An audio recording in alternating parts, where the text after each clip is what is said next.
In this video, we are unpacking yet another consideration for planning effective math PD.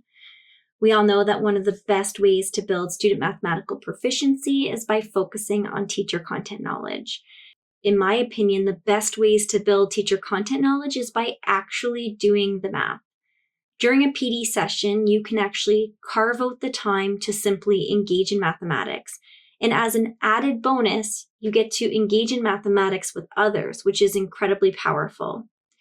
When it comes to selecting a task for your PD session, we are looking for the Goldilocks task, one that is not too easy, not too hard, but just right.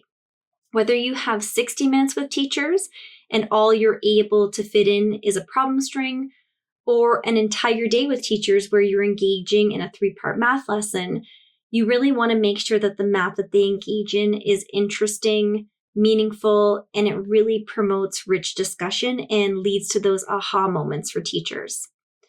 If you do have the opportunity to engage in a full 3-part math lesson, the advantage to that is that not only are you going to do some interesting math, but you actually get a chance to model those facilitator moves. You can notice and name the effective teacher practices that are happening during the facilitation of that lesson from start to finish. So when you're selecting a task, I want you to consider, will the task that I've selected put my participants in a productive struggle? And I'm going to emphasize both words. It needs to be productive and it needs to give them a chance to struggle.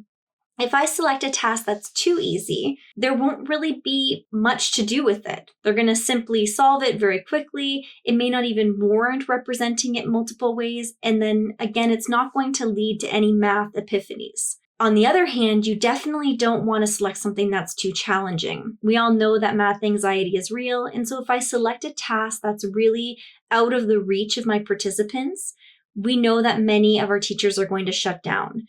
So we really do need that just right task. And in my experience, I have found content around 5th and 6th grade seems to be the sweet spot. It's challenging enough to warrant representing it different ways, connecting mathematical representations. It leads to an interesting consolidation. And the thing about content from those grades is that it often really leads well into 9th and 10th grade as well.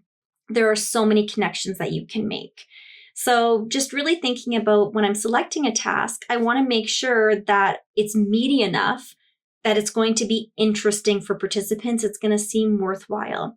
And I try to be super clear with participants before the task that I have selected this task for them as mathematicians, for them to engage in the work. Sometimes in a K-8 session, I might hear from a primary teacher, that task was really interesting, but I can't take it back to my classroom tomorrow.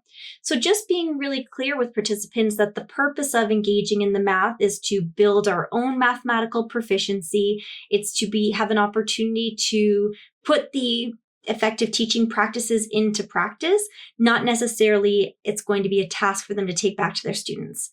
So this is just another consideration for planning effective PD. The priority is on doing the math and being really intentional about the math that we are selecting.